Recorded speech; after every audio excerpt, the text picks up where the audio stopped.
जवान जो लोग आज भारत की 60% आबादी है वो 20 साल तक ऐसा ही रहेगा। उसके बाद रहे सच्चाई उनको दिखाई दे रही है तो परेशान हो रहे हैं। क्या वजह थी? नहीं, चंदे के पैसे पे झगड़ा हुआ।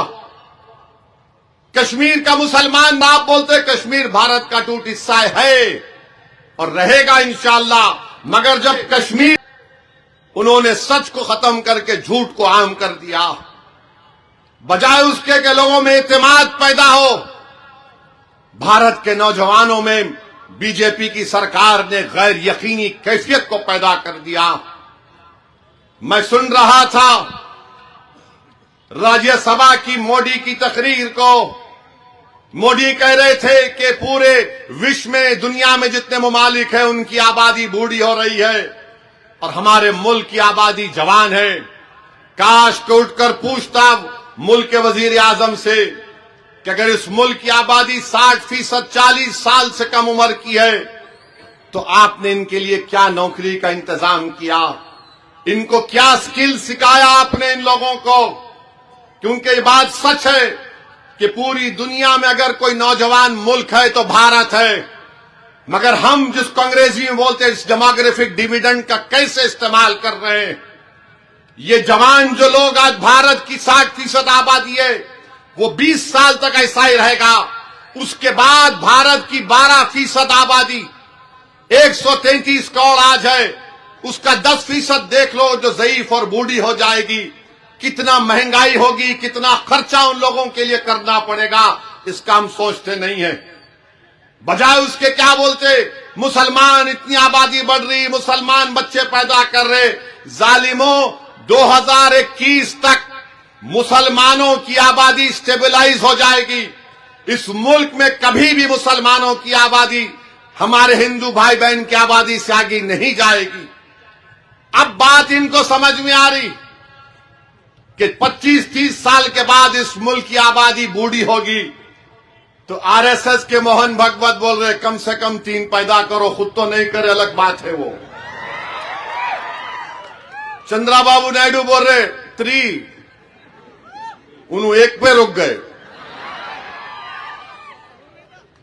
पहले तो बोलते थे पॉपुलेशन पे बिल लेकर आएंगे, हमको बुरा बोलते थे।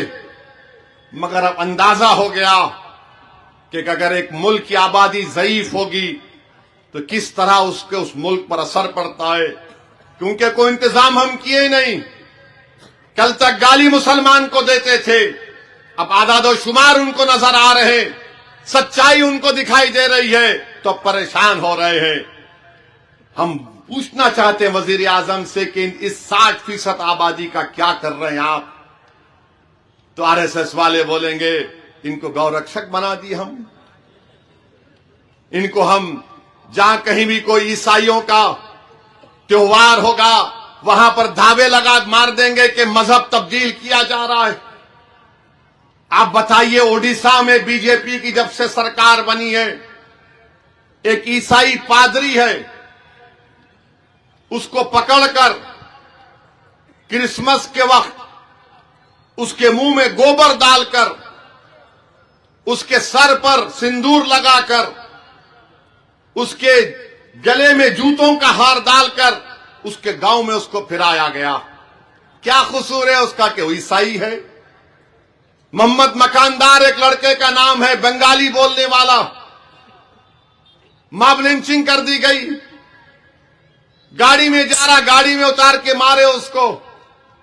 पहले केस उस पे बुक करे, मरने के बाद बोले नहीं नहीं उसकी मॉब लिंचिंग हो गई। त्रिपुरा में बीजेपी की सरकार, मस्जिद पे हमले, घरों को जला दिया गया। क्या वजह थी? नहीं, चंदे के पैसे पे झगड़ा हुआ।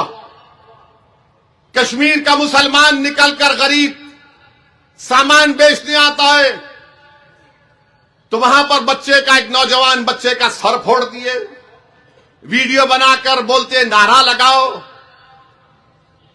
करे कोई बंगला जबान बोलता बांग्लादेशी, कोई कश्मीर से आया तो क्यों आया, और फिर हम और आप बोलते कश्मीर भारत का टूट हिस्सा है और रहेगा इंशाअल्लाह। मगर जब कश्मीर की जमीन से मोहब्बत है तो जमीन पर बसने वाले इंसानों से क्यों मोहब्बत नहीं आरएसएस बीजेपी वालों को?